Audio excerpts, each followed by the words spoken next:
আমাকে মেরো না, আমাকে মেরো না, আমাকে মাফ করে দাও। কি তুমি আমাকে মাফ করে দাও, আমাকে মেরো না। হ্যালো আমার সুইট কুইট শ্যামলি, আমি যে তোমার বাড়ির সামনে দাঁড়িয়ে আছি, একটু কুইক করে চলে আসো তো, একটু দেখি তোমাকে। আমার যে আর তর সইছে না। বাবু, তুমি এসে গেছো? দাঁড়াও, আমি 2 মিনিটের মধ্যে তোমার কাছে চলে আসছি। আমার পায়ে একটু ব্যথা পেয়েছি তো, দাঁড়াও, তুমি ওখানে থাকো, আসছি আমি। এরপর শ্যামলী চলল তার মনের মানুষ মোহনলালের সাথে দেখা করতে।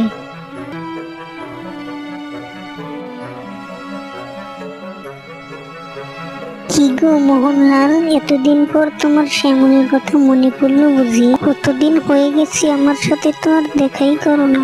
আর কি মনে পড়ে না তোমার শ্যামলীকে? তুমি মনে হয় আমাকে আর আগের মতো ভালোবাসো না মোহন।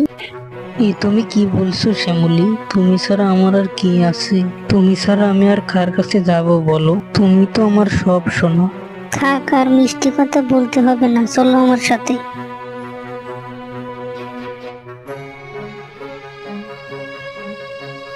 বুঝলে শ্যামলী, কতদিন আর বাবার হোটেলে বসে বসে খাবো?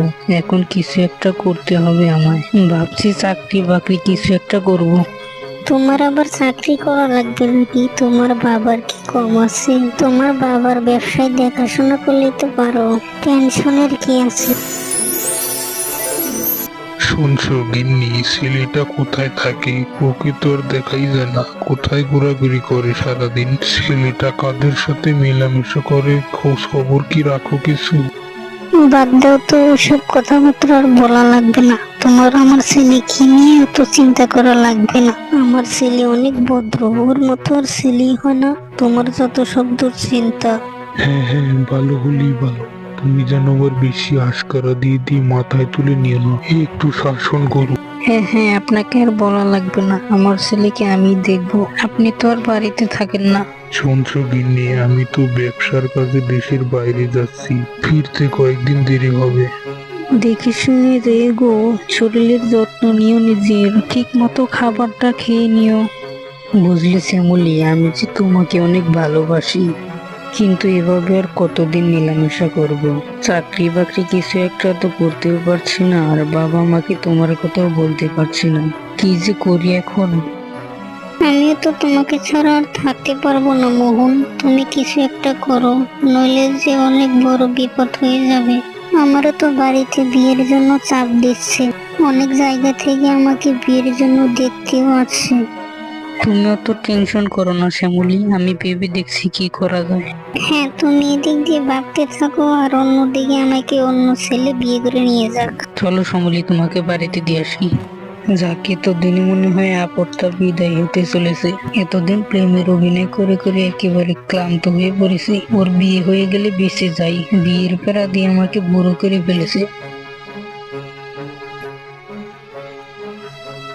কিরে খোকা, সারাদিন কোথায় কোথায় থাকিস রে? তোর তো আর খোঁজ খবরই পাওয়া যায় না রে বাবা। তোর বাবা আজকে অনেক বকাবকি করেছে, তোকে বাইরে ঘোরাঘুরি করতে নিষেধ করেছে। আরে মা, তুমি এত টেনশন করো না তো, আর বাবাকে বলে দিও অত টেনশন না করতে। বলে দিও ছেলে পড়াশোনা নিয়ে অনেক ব্যস্ত থাকতো, তাই সময় দিতে পারে না। মা, আমি হাত মুখ দিয়ে আসছি, আমার জন্য নাস্তা রেডি করো তো, অনেক ক্ষুধা লেগেছে আজকে। কই গো গিন্নি, খোকা, বাড়ির সবাই কই গেলে গো? কাউকে তো দেখতে পাচ্ছি না, এদিকে আসো। কে ডাকে? ও মা, তুমি এসেছো? কেমন আছো গো? কতদিন পর এলে, এতদিন পর আমাদের কথা মনে পড়লো তোমার? আমাদেরকে রেখে অন্য কোথাও তো আবার সংসার করছো না তুমি? এই যত সব ফালতু কথা বাদ দাও তো তুমি। ছেলে কোথায়? ছেলেকে ডাকো, ওর সঙ্গে আমার দরকারি কথা আছে। আমার বন্ধুর মেয়ের সাথে ওর বিয়ের দিন তারিখ পাকা করে এসেছি আমি। সামনের সপ্তাহে ওদের বিয়ে দেবো। শুনছিস খোকা, তুই আর আজ থেকে এদিক ওদিক ঘোরাঘুরি করিস না। তোর বাবা তার বন্ধুর মেয়ের সাথে তোর বিয়ে ঠিক করে এসেছে, সামনের সপ্তাহে তোদের বিয়ে দিয়ে দিবি। এ তুমি কি বলছো মা? এত তাড়াতাড়ি আমার বিয়ে নিয়ে তোমরা চিন্তা ভাবনা করছো কেন? আর এখন তো আমি চাকরি বাকরি কিছুই করি না, কিছু একটা করি তারপর বিয়ে করি। চাকরি বাকরি একটা হোক, তারপর না হয় বিয়ের কথা ভাবা যাবে।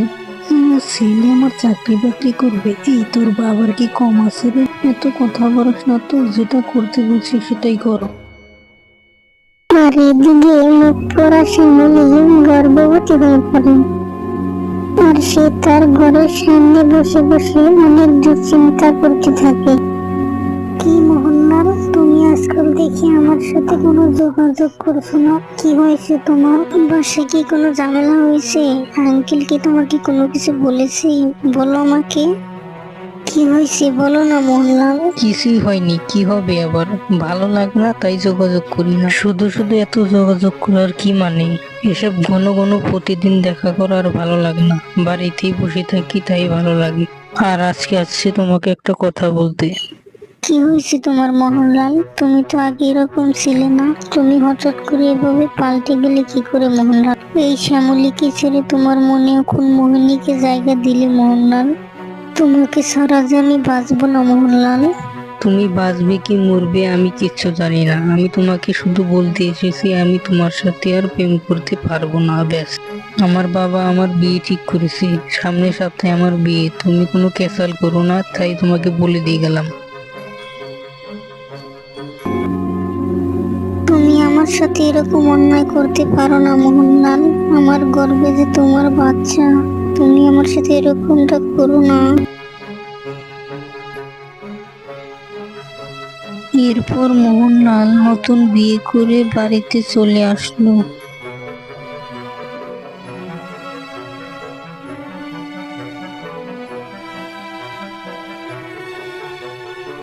এদিকে শ্যামলী চলল মোহনলালের বাড়ি তার প্রাপ্য অধিকার আদায়ের জন্য। যা কিছু হয়ে যাক না কেন, আমি মোহনলালকে বিয়ে করতে দেব না। শ্যামলী মোহনলালের বাড়িতে চলে আসলো। মোহনলাল, মোহনলাল, কোথায় তুমি? এদিকে আসো একবার, বাড়িতে কেউ আছেন? মোহনলাল, মোহনলাল। কে গো, কে ডাকি ভাবে? এই মেয়ে, কে তুমি? কোথা থেকে এসেছো? হুটহাট বাড়ির ভেতরে এভাবে ঢুকে পড়েছো? কে তুমি? কোন গ্রামের মেয়ে গো তুমি, এভাবে ডাকাডাকি করছো? আপনি আমাকে চিনবেন না মাসিমা, আপনার ছেলে আমাকে চিনে। আমার গর্ভে যে আপনার ছেলের সন্তান। আপনার ছেলে কোথায়? আপনার ছেলেকে একবার ডেকে দিন না মা। কোথায় আপনার ছেলে? একটু ডেকে দিন না মা। এই মেয়ে, কি বলছো এসব তুমি? তোমার সাহস তো কম না, একে তো না বলে বাড়ির ভিতরে ঢুকে পড়েছো আর যা খুশি তাই বলছো। আরে মা, কি হয়েছে? এরকম ভাবে হয়েছে করছো কেন? আর বাবা দেখ না, কোথা থেকে একটা মেয়ে এসেছে, চিনি না জানি না, এসে তোর নামে কি বদনাম করছে দেখ না। ও বলছে ওর গর্ভে নাকি তোর সন্তান। এই মেয়ে, কে তুমি? কোথা থেকে এসেছো? একে তো না বলে বাড়ির ভিতরে ঢুকে পড়েছো, আবার আমার নামে বদনামও করছো। তুমি কি বাড়ি থেকে এখন বের হবা, নাকি তোমার ঘাড় ধাক্কা দিয়ে এখন বের করে দেবো? এ তুমি কি বলছো মোহনলাল? আমি তো বিশ্বাস করতে পারছি না, এত বছর ধরে আমাদের সম্পর্ক, আর তুমি আমাকে এখন চিনতে পারছো না? তুমি আমার সাথে এরকমটা করতে পারো না মোহনলাল। আমার গর্ভে যে তোমার সন্তান, তুমি এমন করলে আমি কার কাছে যাব বলো? এই মুখ পুরি, তুই যেখানে খুশি সেখানে যা, তুই আগে আমার বাড়ির বাইরে যা। আর তুই আমার বাড়িতে কিসের দাবি নিয়ে এসেছিস? আমার ছেলে নতুন বিয়ে করেছে, তুই জানিস না কিছু? যা আমার বাড়ি থেকে এখনই বেরিয়ে যা। এই মেয়ে, তুমি তো আছো একটা ঘাড়তারা মেয়ে তো বলি বাবা, তোমাকে এতবার করে যেতে বলছি তবুও তুমি যাচ্ছ না। তুমি শুনলে না আমি নতুন বিয়ে করেছি, আবার তুমি এসেছো আমার কাছে অধিকার চাইতে। কেটে পড়ো তো এখান থেকে তুমি। মোহনলাল, তুমি আমার সাথে এরকমটা করবে আমি সেটা কখনো ভাবতেও পারিনি। আমি চলে যাচ্ছি, তবে হ্যাঁ, যাবার আগে একটা কথা বলে যাই। তুমি আমার সাথে যে অন্যায় করলে, এর জন্য উপরওয়ালা তোমাকে কোনোদিনও ক্ষমা করবেন না।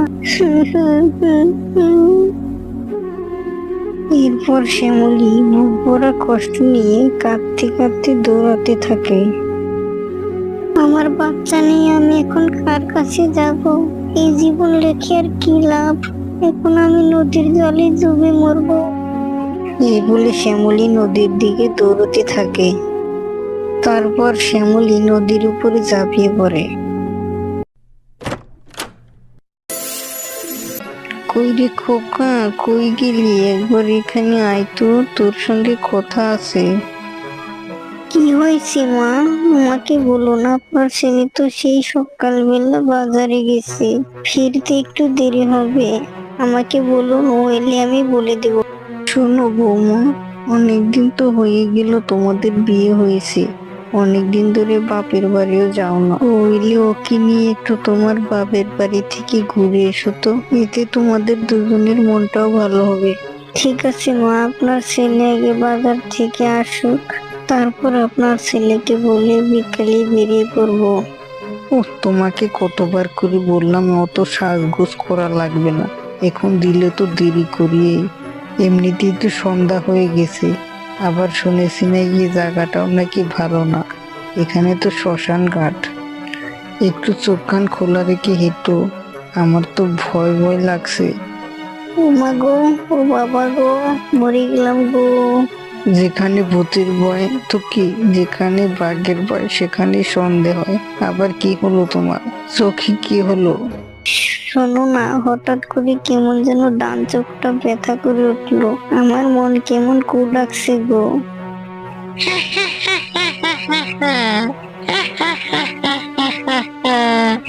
কিরে, আমার কথা কি মনে পড়ছে তোদের?